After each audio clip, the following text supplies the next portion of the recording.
സംസ്ഥാനത്ത് ഇന്നും ഒറ്റപ്പെട്ട ഇടങ്ങളിൽ ശക്തമായ വേനൽ മഴ ലഭിക്കാനുള്ള സാധ്യതയുണ്ടെന്ന് കാലാവസ്ഥാ നിരീക്ഷണ കേന്ദ്രം. മഴയ്ക്കൊപ്പം ഇടിമിന്നൽ കൂടാതെ ശക്തമായ കാറ്റുണ്ടാകാൻ സാധ്യതയുള്ളതിനാൽ പൊതുജനങ്ങൾ ജാഗ്രത പാലിക്കണമെന്ന് മുന്നറിയിപ്പ്. മെയ് മാസത്തിന്റെ മധ്യത്തോടെ അറബിക്കടലിൽ ഒരു ന്യൂനമർദ്ദം രൂപപ്പെടാനുള്ള സാധ്യത കാലാവസ്ഥാ വിദഗ്ധർ നിരീക്ഷിക്കുന്നു.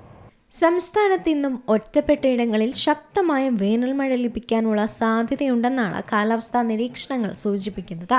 മഴയ്ക്കൊപ്പം ഇടിമിന്നൽ കൂടാതെ ശക്തമായ കാറ്റുണ്ടാകാനുള്ള സാധ്യതയുള്ളതിനാൽ പൊതുജനങ്ങൾ ജാഗ്രത പാലിക്കണമെന്ന മുന്നറിയിപ്പും നൽകുന്നുണ്ട്. ഈ മാസം 6-ാം തീയതി വരെ സംസ്ഥാനത്തിന്റെ പല ഭാഗങ്ങളിലും ഇടയ്ക്കിടെ ശക്തമായ മഴ ലഭിക്കുമെന്നാണ് പ്രവചനം. വടക്കൻ കേരളത്തിൽ ഇപ്പോഴും ഉയർന്ന താപനില അനുഭവപ്പെടുന്നുണ്ട്. മഴയുടെ ലഭ്യത കുറവായതിനാൽ ചൂട് കൂടുതൽ അനുഭവപ്പെടും.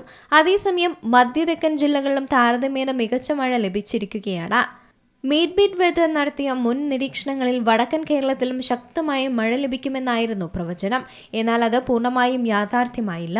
എന്നിരുന്നാലും ചെറിയ തോതിൽ മഴ ലഭിക്കുന്നുണ്ടെങ്കിലും പ്രതീക്ഷിച്ച ശക്തിയും അളവും കുറവാണ്. മെയ് മാസത്തിന്റെ മധ്യത്തോടെ തന്നെ അറബിക്കടലിൽ ഒരു ന്യൂനമർദ്ദം രൂപപ്പെടാനുള്ള സാധ്യത കാലാവസ്ഥാ വിദഗ്ധർ നിരീക്ഷിക്കുന്നുണ്ട്. പ്രത്യേകിച്ചും തെക്കുകിഴക്കൻ അറബിക്കടൽ മേഖലയിൽ രൂപപ്പെടുന്ന ഈ സിസ്റ്റം ഒമാൻ ഭാഗത്തേക്ക് നീങ്ങാനാണ് സാധ്യത. ഇതിന്റെ ദിശയും ശക്തിയും സംബന്ധിച്ച കൂടുതൽ വ്യക്തത വരും ദിവസങ്ങളിൽ ലഭിക്കും.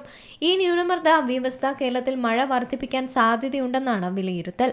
അതിനു മുമ്പേ തന്നെ മെയ് 7-ന് ശേഷം ഭൂമധ്യരേഖ മേഖലയിൽ കാറ്റിന്റെ പാറ്റേണിൽ മാറ്റങ്ങളും പ്രതീക്ഷിക്കപ്പെടുന്നുണ്ട്. ഇത് കാലവർഷം നേരത്തെ എത്താനുള്ള സൂചനയാണ് വിലയിരുത്തുന്നത്. മെയ് 2-ാം വാരം മുതൽ അവസാന വാരം വരെ കേരളത്തിൽ വ്യാപകമായും ശക്തമായും മഴ ലഭിക്കാനുള്ള സാധ്യതയുമുണ്ട്. ഇത് കാലവർഷത്തിന്റെ ആരംഭത്തിന് മുന്നോടിയായി ശക്തമായ മഴയായി മാറും. News desk C Malayalam news. ഏറ്റവും പുതിയ വാർത്തകളും വിശേഷങ്ങളും വിരൽത്തുമ്പിലറിയാൻ സി മലയാളം ന്യൂസ് എല്ലാ ഡിജിറ്റൽ പ്ലാറ്റ്ഫോമുകളിലും ലഭ്യം.